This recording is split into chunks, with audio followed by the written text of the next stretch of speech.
Hello everyone.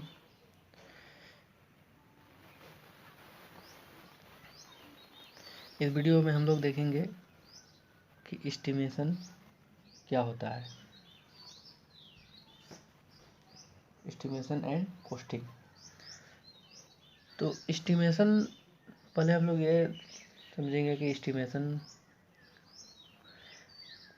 का ज़रूरत मतलब क्या है पढ़ने का, मतलब क्या नीड है कि एस्टिमेशन हम लोग रीड कर रहे हैं। तो एस्टिमेशन अगर सिंपली हम लोग देखेंगे कि कोई भी प्रोजेक्ट वर्क या कोई भी सिविल वर्क या कोई भी स्ट्रक्चर अगर बन रहा है तो उसको बनाने के लिए सबसे पहले हम लोग एक अनुमान लगाते हैं।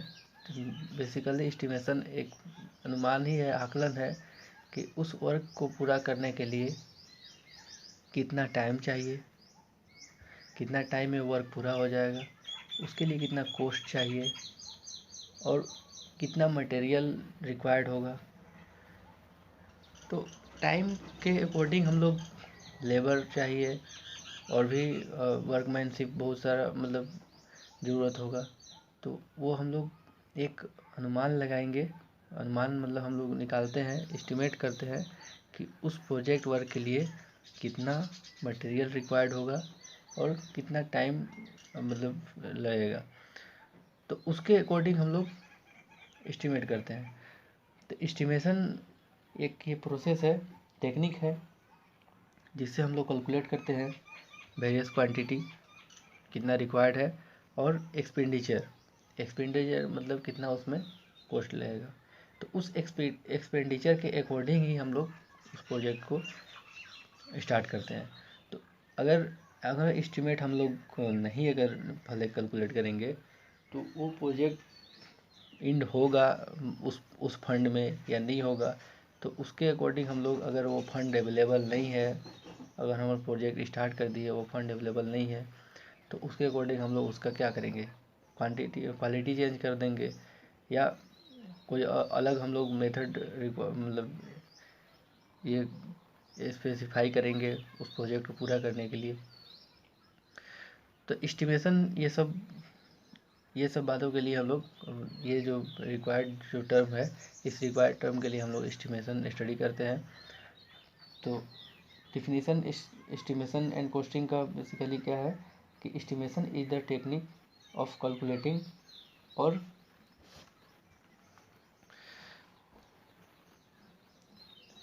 Estimating and costing.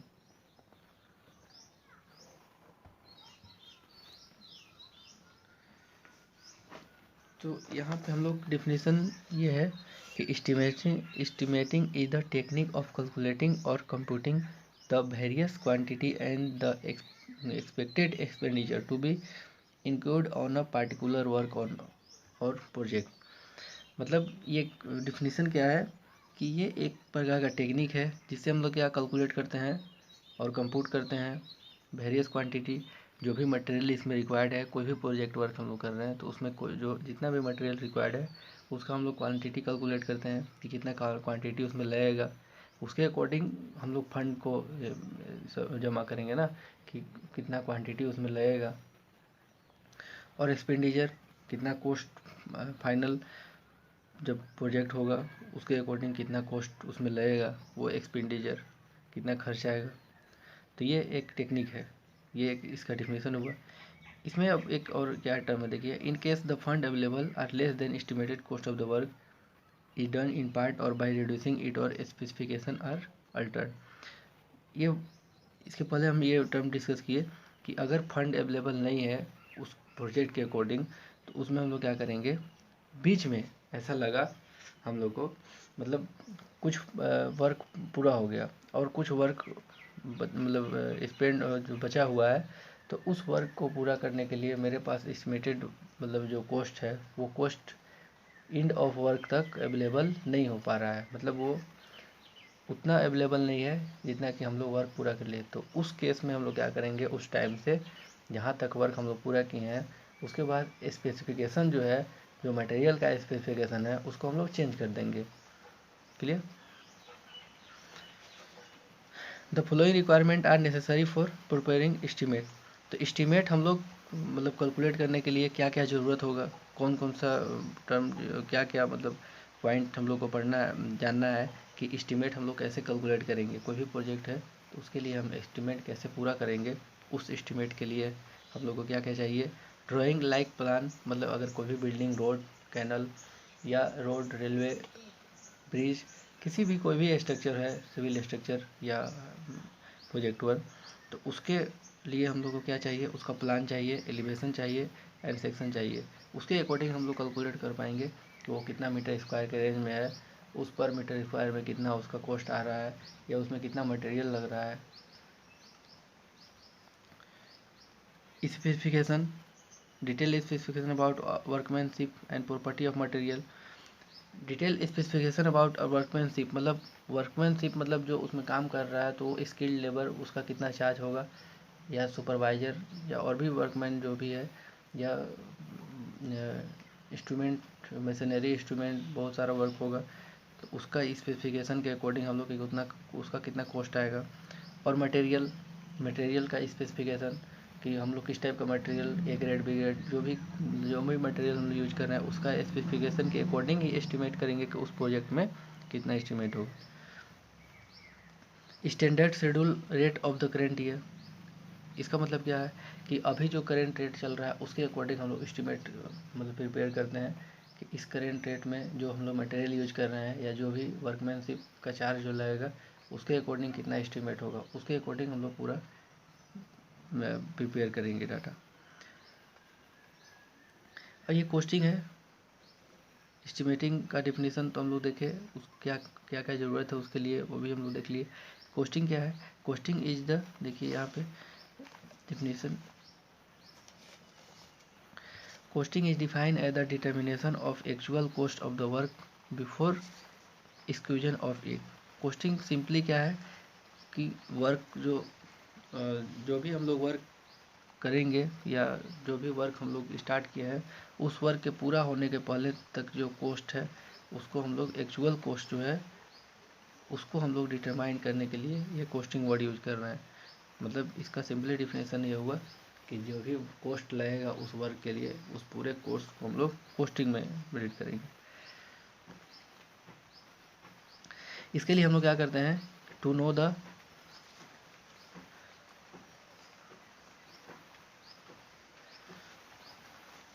cost of work detail estimate is prepared in measurement sheet and probable cost of various item is entered in the abstract sheet।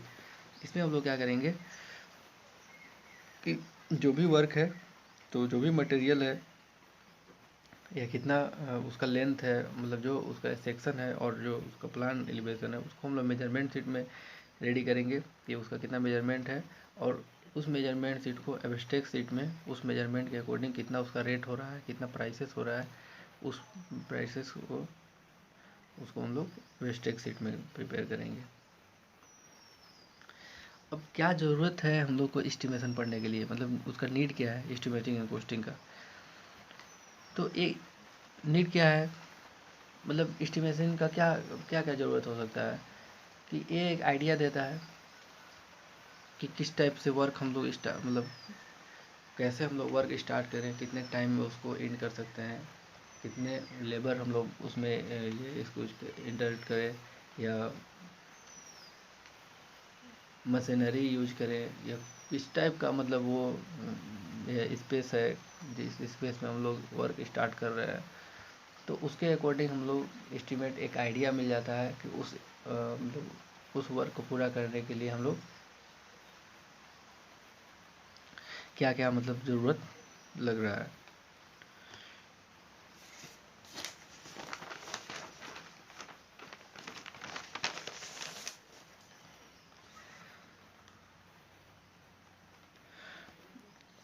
इसी में एक मतलब ये है कि इससे हम लोगों को पता चल जाता है कि उसके लिए फंड अवेलेबल है या नहीं है उस पूरे वर्क तक। सेकेंड पॉइंट है नीड ऑफ एस्टिमेशन का। एस्टिमेट्स क्या दे रहा है, आइडिया दे रहा है टाइम रिक्वायर्ड का कि कब तक जो वर्क है वो कंप्लीशन हो जाएगा, उस टाइम के अकॉर्डिंग हम लोग काम पूरा कर पाएंगे या नहीं। थर्ड टर्म क्या है, estimation is required to invite the tender and question and arrange contract. ये एस्टिमेशन के अकॉर्डिंग ही टेंडर जो हम रिलीज होता है, तो अप्रोक्सीमेट जो कॉस्ट है वो उस मतलब प्रोजेक्ट के लिए कितना होना चाहिए, और उसके प्रीवियस जो प्रोजेक्ट है उस प्रोजेक्ट के अकॉर्डिंग हम लोग एस्टीमेट हम लोग रेडी कर लेते हैं। अप्रोक्सीमेट मेथड से आगे हम लोग डिस्कस करेंगे।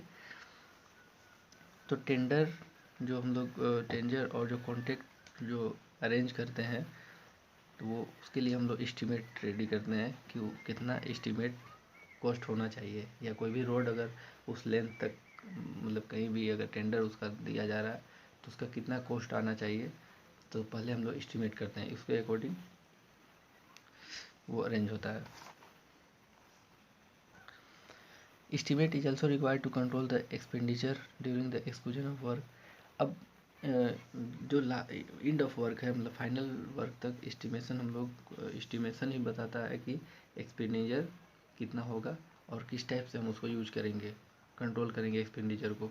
अगर मतलब सफिशिएंट उसका फंड अवेलेबल है उतना ही, तो उसको हम लोग उसी में यूज कर रहे हैं। ऐसा नहीं कि एक्सपेंडिचर को और किसी भी और भी मतलब यूज कर रहे हैं, और भी किसी भी चीज़ में जो भी है उसमें हम लोग यूज कर ले रहे हैं। जो फंड जिसके लिए मिला है उसी फंड के लिए वो हम लोग एक्सपेंडिचर यूज करेंगे। तो ये कंट्रोल करता है एक्सपेंडिचर को। तो अगर एस्टीमेट पहले से पता है कि हमको अगर मतलब 10 लाख का कोई प्रोजेक्ट है, 10 लाख में हमको पूरा कर देना है, तो उस 10 लाख को हम उस प्रोजेक्ट में यूज करेंगे। ऐसा नहीं कि 10 लाख ही मिला है तो वो कंट्रोल बता रहा है ना कि 10 लाख जो प्रोजेक्ट है उतना उस प्रोजेक्ट के लिए स्पेशल। किसी और प्रोजेक्ट में अगर हम लोग यूज कर रहे हैं तो फिर उस प्रोजेक्ट के लिए जो एक हम लोग का फंड है वो सफिशिएंट नहीं होगा। तो ये कंट्रोल करता है एक्सपेंडिचर को estimate. Estimate decide whether the propose plan matches the fund available और नॉट। ये सेम ही पॉइंट है। अब क्या क्या डाटा रिक्वायर्ड है एस्टिमेट प्रिपेयर करने के लिए। तो ये फर्स्ट है ड्राइंग। ड्राइंग में क्या आएगा, प्लान एलिवेशन सेक्शन, क्या प्लान है उस प्रोजेक्ट का, एलिवेशन क्या है मतलब प्लान मतलब कितना उसका लेंथ, जो भी लेंथ हाइट ब्रेथ कितना भी है उस बिल्डिंग या रेलवे रोड कैनल जो भी प्रोजेक्ट वर्क है उसका। स्पेसिफिकेशन, स्पेसिफिकेशन क्या है, कौन सा मटेरियल यूज कर रहे हैं उसमें, कितना वर्कमैनशिप है, लेबर है, ये सारा डाटा रिक्वायर्ड होना चाहिए तो हम प्रिपेयर कर सकते हैं एस्टिमेट। और थर्ड पॉइंट है रेट्स, किस रेट्स में अवेलेबल है ये मटेरियल, स्पेसिफिकेशन और जो वर्कमैनशिप है, लेबर है या सुपरवाइजर है, ये किस रेट में उस टाइम के लिए अवेलेबल है। ये सारे तीनों पॉइंट रिक्वायरमेंट है किसके लिए, एस्टिमेट प्रिपेयर करने के लिए।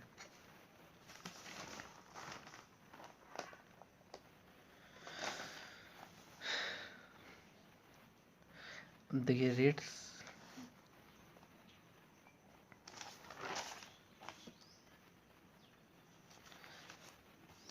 अब इसमें ड्राइंग हम लोग डिटेल्स में देख लेते हैं।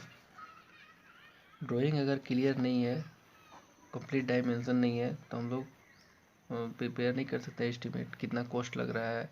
तो डायमेंशन के अकॉर्डिंग ही हम लोग मतलब प्रिपेयर करेंगे ना, कॉस्ट पर मीटर स्क्वायर या जो भी उसका डायमेंशन है उसके अकॉर्डिंग हम लोग प्रिपेयर करेंगे। तो ये बहुत ही इम्पोर्टेंट है कि ड्राइंग सफिशिएंट होना चाहिए, मतलब एक्चुअल होना चाहिए। स्पेसिफिकेशन में क्या आ जाता है, क्वालिटी, नेचर, क्लास। जैसे first class second class brick हम लोग यूज करते हैं, तो क्लास हो गया, क्वालिटी हो गया, कौन सा क्वालिटी का सीमेंट यूज करेंगे, मतलब कंस्ट्रक्शन मटेरियल जो भी है उसका क्वालिटी। कंस्ट्रक्शन मटेरियल में क्या, एग्रीगेट, सैंड, सीमेंट, ब्रिक, ये सारे का क्वालिटी क्या है, नेचर क्या है, क्लास क्या है, ये सारा स्पेसिफिकेशन में आ गया। रेट्स में क्या है, देखिए रेट्स मतलब पर यूनिट आइटम। देखिए फर्स्ट पॉइंट इसका क्या है कि for arriving at the unit rates of each item, per unit rate से हम लोग कैलकुलेट करेंगे कि उसका रेट क्या है उस आइटम का, या वो जो मटेरियल हम लोग यूज कर रहे हैं उस डायमेंशन में। The rates of various material to be use in the construction, cost of transport material, जो ट्रांसपोर्टिंग कर रहे हैं मटेरियल उस प्रोजेक्ट वर्क के लिए, कंस्ट्रक्शन के लिए, उसका भी हम लोग रेट्स देखेंगे। The ways of labour skill, जो लेबर स्किल्ड एंड अनस्किल्ड है उसके लिए तो रेट अलग अलग होगा ना, स्किल्ड के लिए अलग, अनस्किल्ड के लिए, तो वो सारा का रेट्स हम लोग ज़रूरत होगा एस्टिमेशन प्रिपेयर करने के लिए। कारपेंटर्स हो गया, मजदूर हो गया, ये सारे का रेट्स उस टाइम के लिए कितना होगा वो रिक्वायर्ड होगा कि हम लोग एस्टिमेशन प्रिपेयर कर पाएँ।